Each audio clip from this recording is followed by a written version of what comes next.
भवन की मंजिलें टिकाऊ हों उसके लिए 4 चीज रजत या तांबे की बनाकर, जो जल उसके लिए इस्तेमाल में प्रयोग में लिया जा रहा है उस टंकी में हौदी में जो भी व्यवस्था की है उसमें इन 4 चीज़ों को डाल दीजिएगा। जो आज नए लोग कुछ जुड़े हुए होंगे, इसलिए जहाँ से मैंने कल बात को छोड़ा है और वहीं से आरंभ कर रहा हूँ। ध्वज शिंगे तौ च गजे ये ते गवी शुभा प्रदा।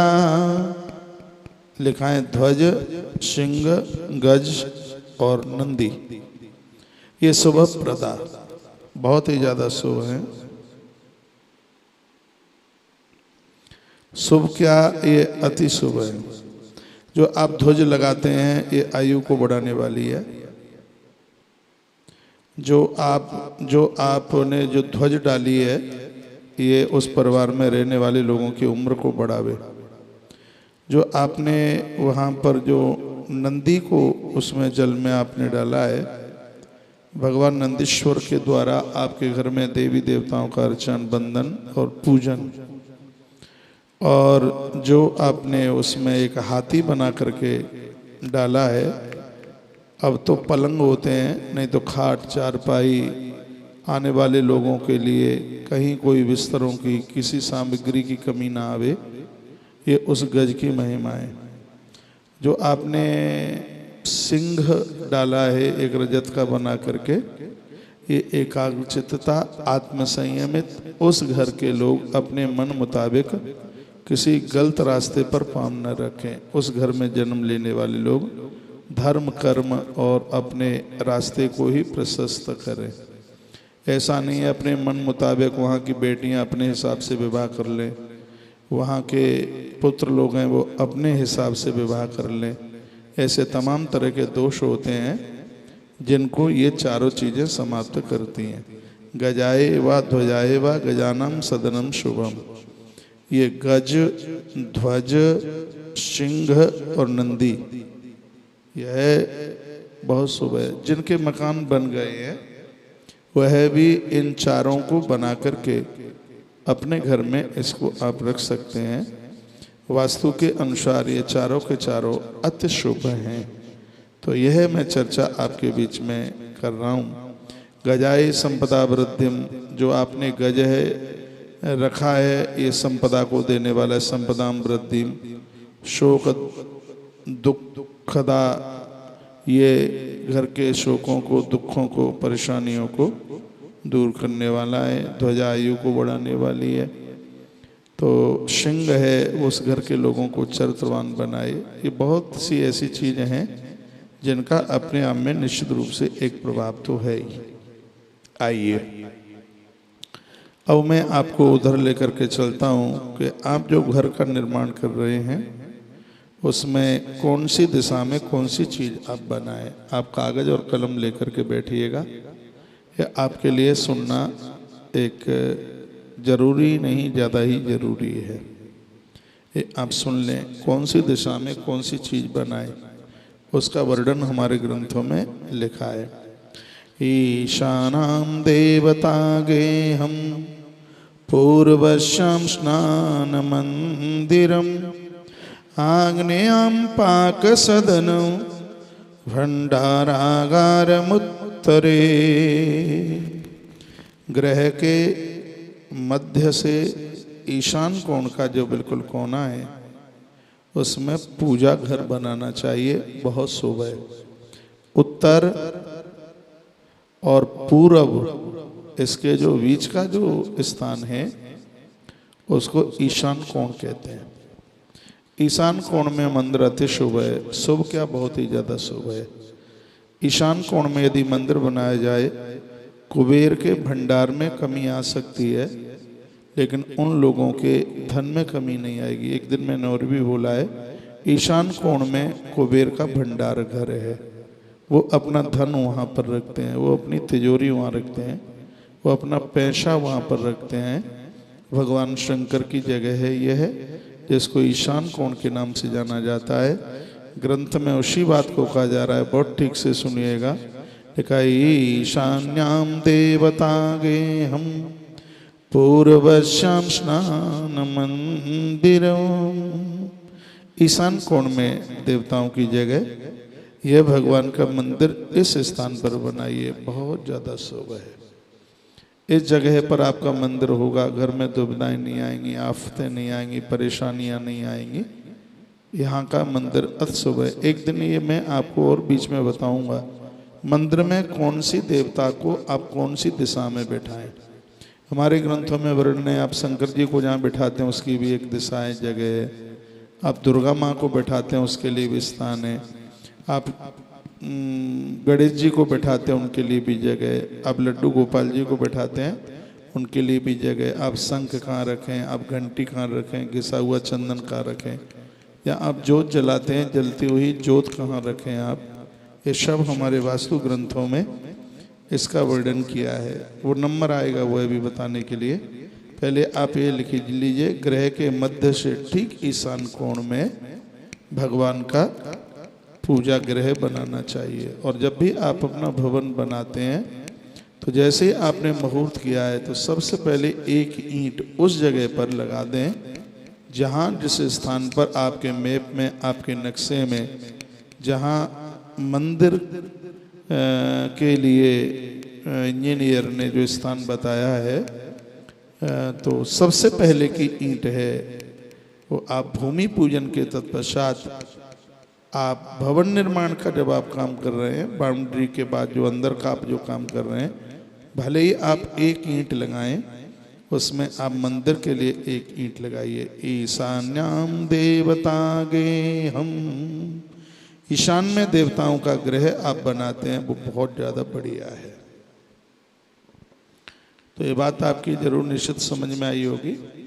जब बिल्डिंग बन करके तैयार हो जाएगी तो वहाँ तक भी हम पहुँचेंगे जहाँ ये भी बताया गया है कि आप लोहे का, पीतल का, तांबे का, चांदी का या संगमरमर का या लकड़ी का आप काय का मंदिर रखेंगे, और कौन सा मंदिर ज़्यादा शुभ है, बहुत ज़्यादा बढ़िया है, जो आपके लिए बहुत अनुकूल होगा, यह भी आप सुनेंगे। ग्रंथ में इस बात का भी वर्णन किया है। तो ईशान्याम देवता की हम देवताओं के लिए जगह है ईशान कोण में। फिर कहा पूर्वश्याम स्नान मंदिरम, पूर्व की तरफ, पूर्व की दिशा में स्नानागार, पूर्व की दिशा में वर्णन किया है, नहाने का स्थान बनाइएगा, ज़्यादा बढ़िया है। पूर्व के लिए इसको बताया है। और भी यदि कोई दिशा इसकी होगी तो मैं इस लिस्ट में आगे में बोलूँगा। अभी इस श्लोक में पूर्वश्याम स्नान, स्नान की जगह इस ग्रंथ में पूर्व की तरफ बताई है। फिर कहा है कि आग्नेयाम पाक सदनम भंडारागार मोत्तरे, अग्निकोण में पाकशाला यानी रसोई, ये बिल्कुल कन्फर्म है। अग्निकोण कहते हैं दक्षिण और पूर्व का जो एक कोना है, उसमें रसोई बनाइए। रसोई के ऊपर एक ऐसी विंडो लगे कि सामने की दिशा आपको दिखाई दे, बाहर की हवा भी अंदर आ रही हो, वास्तु ऐसा बोलता है। अग्निकोण में आपके परिवार के लिए रसोई अति शुभ है। अग्निकोण में बनी हुई रसोई में, और ऐसी कभी घटना नहीं घटती कि कहीं वहाँ अग्नि प्रकोप हो जाए, सिलेंडर फट जाए और ऐसी कोई ऐसी दिक्कत आ जाए, तो उससे बचने के लिए ग्रंथकार ने बड़ा अच्छा वर्णन किया है। आग्नेयाम पाक सदनम, पाकशाला यानी रसोईशाला, यह स्थान आप अग्निकोण में दीजिएगा। भंडारागार मुत्तरे, उत्तर दिशा में भंडार घर को बनाने की बात कही है, उसके लिए उत्तर दिशा का चुनाव किया है, जहाँ पर आप भंडार घर सामान रखने के लिए वह चीज़ें आप बनाएं। भले ही आपकी रसोई में अग्निकोण में जो आपकी रसोई बनी है, अब आप उसमें जो सामान रख रहे हैं खाने पीने का, तो उसके लिए ये दिशा बता रहे हैं उसकी बाएं हाथ पर। स्पष्ट श्लोक में लिखा है आग्नेयाम पाक सदनम भंडारा गार उत्तरे, उत्तर में ये बड़ा शुभ है, बड़ा बढ़िया है, बढ़िया ठीक है ये। फिर कहा आग्नेय पूर्वयोर मध्य दधी मंथन मंदिरम। आगे वर्णन किया है पूर्व के मध्यवर्ती स्थान में, ठीक पूर्व में एकदम मध्य में ये आप दही है, दूध है, ये सब चीजें रखने की बात कही। अग्निकोण और दक्षिण के मध्य में घृत भंडार, ऐसी तेल है, घी है, ऐसी चीजों को रखने के लिए कहा। दक्षिण एवं नैऋत्य के ठीक मध्य में, देख लो अब सुन लीजिए, दक्षिण और नैऋत्य, नैऋत्य होता है दक्षिण और दक्षिण एवं नैऋत्य के मध्य में, यानी जो पूरब के बगल का जो कोना है और दक्षिण है, तो जो पूरब का कोना है और दक्षिण दोनों के बीच में पैखाना, जिसको टॉयलेट बोलते हैं, लैट्रिन बोलते हैं। इस ग्रंथ में बहुत बढ़िया ये कहा गया है, स्नान घर अलग है और टॉयलेट अलग है, तो वो बहुत ज़्यादा शुभ है। करने की तो आज की स्थिति है, नहीं तो शयन कक्ष से लैट्रिन बाथरूम को बाहर बताया गया है। चाहे हमारा आवास मंडला का हो और चाहे हो वृंदावन का, ये बातें जो हम आपको बोल रहे हैं इनका पालन भी हमने किया है। हमने उसको कच्छ से बाहर रखा है। यदि आप इसको कच्छ में भी रखना चाहते हो, मुझे कागज दो ना एक कलम में, एक मैप बना करके बताऊं। इसको आप कमरे में से भी लेट और बाथरूम को कैसे आप अलग कर सकते हैं, उस विधि का इसमें वर्णन किया है, अद्भुत तरीके से वर्णन किया है। स्नान घर पूरब में बड़ा ठीक है, और जो उसके लिए जो पाखाना है उसको इस कोण में, नैऋत्य और दक्षिण के कोण में, वो प्राय आप सार्वजनिक लैट्रिन बाथरूम बनाते हैं तो उसमें तो इन सब चीज़ों का ध्यान जरूर दें, क्योंकि ये चीज़ें रोजाना तो बनती नहीं है। फिर बाद में तोड़ा फाड़ी करें तो कष्ट भी होता है और दिक्कत भी होती है। नैऋत्य एवं पश्चिम के बीच में बच्चों के लिए स्टडी रूम बहुत ज़्यादा बढ़िया है। आइए पहले समझ लीजिए, मुझे दीजिए, मैं भी एक बना दूं।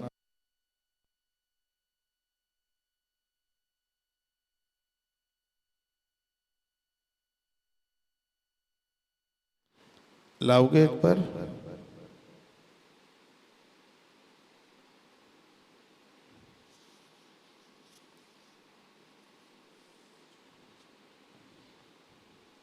एक मैं दिव्य मैप का आपको दर्शन करा रहा हूं, और अपने मोबाइल में इसको सेव कर लीजिएगा। ये लगाओ, ये लगाओ। जिस अद्भुत ग्रंथ में से ये मैं आपको बात कर रहा हूं, मत्स्य पुराण की इसमें बहुत ऋचाएं हैं, अग्नि पुराण की भी हैं, वेद की ऋचाएं भी यहाँ लगाइए। और ये मैप आपके बहुत काम में आएगा। ये होगा भी नहीं सबके पास, संस्कृत में इसके श्लोक लिखे हुए हैं, यहाँ से लगाएं, बिल्कुल यहाँ लगाइए। एक एक चीज को यहाँ पर बहुत अच्छे ढंग से दर्शाया गया। मेरी बुक पे लगाइए, आ रहा है? सब आ जाइए। पूजा घर, सर्व वस्तु भंडार, स्नान घर, दधी मंथन, रसोईशाला, घी की जगह, शयन कक्ष, पुरुषों का घर, बच्चों का घर, विद्याभ्यास का घर। माताएं जब रूठें तो पुराने शब्दों में उसको कोप भवन कहा है। अन्न आप घर में लेके आते हैं उसके लिए भी जगह है, मनोरंजन की जगह है। कोषागार, जहाँ कमाया हुआ पैसा है वो आपको कहाँ रखना है। औषधि घर, ये नहीं है कि दवाइयाँ जहाँ पड़े आप वहीं आप रख दें, उसको भी ये सब रखने के लिए एक जगह बताइए, एक स्थान बताया। इसको समझा मैं आपको दूंगा। पहले ये आपको यदि तस्वीर मिल जाती है तो ये आप देख लीजिए। मेरे तो मोबाइल में आ नहीं रहा है। आया?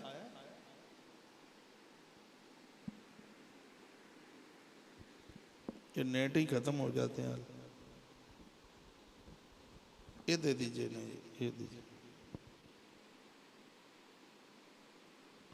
चलो ठीक है, मैं समझा देता हूं फिर। बोलिए बांके बिहारी लाल की। देखिए, हाँ, ये देखो, देखो जहां मेरी ये उंगली रखी है पूजा घर, ये बिल्कुल एकदम ईशान है। पूजा घर के ठीक बगल में सर्व वस्तु भंडार पूर्व की तरफ है। उसके बगल में जो सार्वजनिक बाथरूम है वो है। उसके बगल में दधी मंथन गृह है, जहां भी आपको दही बिलोना हो, उसमें से घी निकालना हो, तो रसोई में पूरब और अग्निकोण के बीच में ये ऐसी जगह बनाई है। घी के डिब्बे आपको कहाँ रखना है, तेल इत्यादि आपको कहाँ रखना है। देखो यहाँ मेरी उंगली रखी हुई है, अग्नि और दक्षिण के बीच में। बीमारियों की दवाई कहाँ रखनी है, पूजा घर से उत्तर की तरफ है, औषधि गृह है जहाँ लिखा हुआ है, आप देख लीजिएगा। आपको अपनी तिजोरी कहाँ रखनी है, ये ठीक उत्तर के बीचा बीच में एक ऐसी जगह है जहाँ कोष को रखोगे तो आपका पैसा बढ़ेगा नहीं। ऐसा नहीं है कि आपका पैसा बढ़ेगा नहीं, आपका पैसा गलत जगह पर खर्च नहीं होगा। इस जगह पर आप बिल्कुल ठीक उत्तर में हैं और इसमें लिखा है कोषागार, वहाँ अपनी तिजोरी रखिएगा। उसके बगल में फिर हम पूर्व की तरफ चलेंगे, उत्तर से पूर्व की तरफ चलेंगे तो बिल्कुल बगल में मनोरंजन, जो आजकल बच्चे थिएटर बना लेते हैं, टीवी वगैरह देखी जाती है, वो मनोरंजन लिखा हुआ है यहाँ पर। ठीक बिल्कुल वायव्यी कोण है, जहाँ आपने धान हैं, चावल हैं, गेहूँ हैं, ये सब चीज़ बिल्कुल एकदम वायव्यीय कोण में रखिएगा। पुराना ग्रंथ है इसलिए इसमें रुदन गृह कोप भवन लिखा है। पहले जब भवन बनते थे उस समय एक कोप भवन बनता था। ये वायव्य से लेकर के पश्चिम के बीच की जगह होती है कोप भवन। महाराज दशरथ के भवन में भी कोप भवन की बात कही गई है। कोप भवन सुनिस्सा कुचेहु राहु, कोप भवन की बात सुनी महाराज ने और वो बड़े दुखित हो गए। तो ये कोप भवन है, वो पश्चिम और वायव्य कोण के बिल्कुल ठीक बीच में बनता है।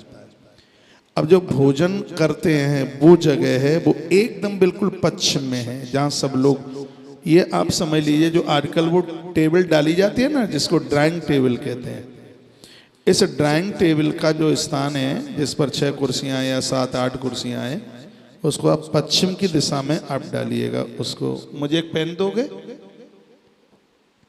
उसको पश्चिम की दिशा पर, पश्चिम की दिशा में जहाँ आप लोग भोजन करते हैं, उसके जस्ट बगल में बच्चों का स्टडी रूम है। जो भोजन की जो आपने टेबल लगाई है उसके जस्ट बिल्कुल बगल में 2 रूम है। एक तो बच्चों का विद्यार्थी रूम है और एक है प्रसूत का घर। जब बच्चों का जन्म होता है, भले ही बच्चे हॉस्पिटल में जाके जन्म लें, ये आप सबको पता होना चाहिए। ना पता हो तो सुन लीजिए, ऐसा नहीं कि हॉस्पिटल में बच्चे का जन्म हो और आते ही और उस बच्चे को और बच्चे की माँ को उसी बेडरूम में पहुंचा दिया जाए जिसमें वह लोग रोज सोते हैं। नहीं, उनके लिए एक छोटा सा कक्ष बनाया जाता है, उसको प्रसूत का घर कहते हैं। और ये बिल्कुल पश्चिम के जस्ट बगल में ये प्रसूत का घर होता है। जब कोई बहन या माता बच्चे 3 महीने तक उसको इस कमरे में, उसके बेडरूम से अलग इस कमरे में रखा जाता है। इसमें गिलोय जलाई जाती है, गंधक जलाया जाता है, इसमें कपूर जलाया जाता है, जिससे कोई ऐसी अशुभ घटना होने वाले बच्चे के लिए ना घटे। ग्रंथ में ऐसी तमाम बातों का वर्णन किया है, बहुत ध्यान से सुनिएगा। इसको कहते हैं प्रसूत का गृह। बच्चे को जन्म देने से 3 महीने तक एक माता या भगनी अपने बच्चे के साथ इस कक्ष में रहती है, इस कमरे में रहती है। ये बिल्कुल पश्चिम से हम नैऋत्य कोण की तरफ चलते हैं, तब यहाँ 2 कमरे बनते हैं। एक है प्रसूति का घर और दूसरा है स्टडी रूम, जहाँ बच्चे पढ़ते हैं। बिल्कुल एकदम नैऋत्य जो कोण है, एकदम नैऋत्य है। उसमें कहीं कोई ऐसा हथियार वगैरह रखना होता है तो यह उसके लिए, और उसके बिल्कुल जस्ट बगल में पाकखाना है, जो सार्वजनिक आप लैट्रिन टॉयलेट बनाएं, ये उसके बगल में बनाया जाता है। ठीक उसके बगल में जो दक्षिण दिशा है, शयन कक्ष के लिए ये स्थान को नियुक्त किया है। शयन कक्ष, सोने के लिए जो बेडरूम है। ये आप आगे के प्रवचन में ये आप बिल्कुल सुनेंगे कि सोते समय सिर किधर हो और सोते समय पाम किधर हो। इन सब चीज़ों को बड़ी बारीकी के साथ में ये बताया गया है। एक बीच की जो एक जगह है, पहले इसको आंगन कहते थे, आज भी ग्रंथों में ये लिखा है कि बीच में कुछ ऐसी जगह हो जिसमें से आकाश स्पष्ट दिखाई दे, जिसमें बादल दिखाई दें। ऐसा बताते हैं कि जिनको आंगन में से रात का चंद्रमा दिखाई देता है, उस घर की कांति कभी अस्त नहीं होती, चेहरे पर चमक होती है, दमक होती है। उस परिवार के लोग मुस्कुराहट के साथ, बड़ी प्रसन्नता के साथ अपने जीवन का निर्वहन करते हैं, जिसके आंगन में से आकाश दिखाई देते कि ये मेरा ये पेन चल रहा है। ये इसलिए पहले के लोग जब भवन मकान बनाते थे तो गांवों में एक लोहे का जाल टाइप का डाल दिया जाता, उसको कहते थे कि ट्रैक्टर डाल दिया उसमें, ट्रैक्टर। वो बीच का वो आंगन इतना सा खुला उसको रखते थे जिससे आकाश दिखाई दे। वो ठीक वो बीच की जगह होती थी। ग्रंथ में बहुत विस्तार पूर्वक वर्णन किया है कि रात्रि का चंद्रमा वहाँ से दिखाई दे, उसकी किरणें उतर करके आवे। तो ऐसे मकानों में वास करने पर सबसे बड़ी बात है, क्षय रोग जैसी जो बीमारियां हैं वह कभी भी पकड़ती नहीं है। तो ये जो बात बताई है वो बड़ी अद्भुत बात कही है। तो ये आप सुन रहे हैं, पूरा ये नक्शा आपके मोबाइल पर पहुंच गया है। इसको एक बार आप अपने आप में ये संभाल करके आप रख लीजिएगा। एक बड़ी सुंदर बात कही है कि घर में टोटली जितने भी आपने कमरे बनाए हैं वो एक साइज के नहीं होने चाहिए, विभिन्न साइजों के। हाँ, उनकी नाप तौल है थोड़ी, भले ही 6 इंची का अंतर हो, उन कमरों में थोड़ा अंतर होना चाहिए, ऐसा वास्तु शास्त्र कहता है। भले ही उसमें 3 इंची का अंतर हो, 6 इंची का अंतर हो, 1 फीट का अंतर हो, लेकिन घर में जो रूम है, जो कक्ष हैं, उनमें थोड़ा अंतर होना चाहिए। ये नहीं है कि आप सब 12x12, 14x14 के बना दें, भले ही थोड़ा सा अंतर हो, उसमें अंतर होना चाहिए। आगे की कथा में, आगे के प्रवचन में ये आप सब नाप भी ये सब सुनेंगे। रसोई का नाप कम से कम कितना होना चाहिए, बाथरूम का नाप कितना होना चाहिए, मंदिर की भी नाप तौल कितनी होनी चाहिए, शयन कक्ष के लिए भी ये बात बताई है, आपका भंडार घर कितना होना चाहिए। इन सब बातों का बहुत विस्तार पूर्वक वर्णन किया है, जो आने वाले समय में जिसकी चर्चा की गई है। बड़ी सुंदर बात कही गई है, 1 मंजिल से लेकर के 4 मंजिल तक के मकानों को अति शुभ माना गया है। ये और बात सुन लीजिएगा, फिर तो आपके पास जैसे धन की व्यवस्था है, 6 मंजिल, 7 मंजिल, 8 मंजिल, 10 मंजिल, जितना आप बनाते हैं, लेकिन यहाँ पर लंबाई चौड़ाई सबका वर्णन किया। ब्राह्मणानां चतुशालम क्षत्रियाणां त्रिशालकम द्विशालम स्यात् वैश्यानां कनिष्ठामेकाशालकम। सब बताया है कि वैश्यों का भवन कितना मंजिल हो, क्षत्रियों का भवन कितना मंजिल हो, ब्राह्मणों का भवन कितना मंजिल हो, कनिष्ठों का भवन कितना मंजिल हो, आपका बेड की लंबाई चौड़ाई कितनी होनी चाहिए। ये सब इतनी बारीकी से वर्णन किया है, लेकिन ये आप आज नहीं सुन पाएंगे, ये आप कल सुन पाएंगे। तो आज मुझे आप इजाज़त दीजिएगा, 11:15 बजने को है, तो मैं आपसे विदाई लूँगा।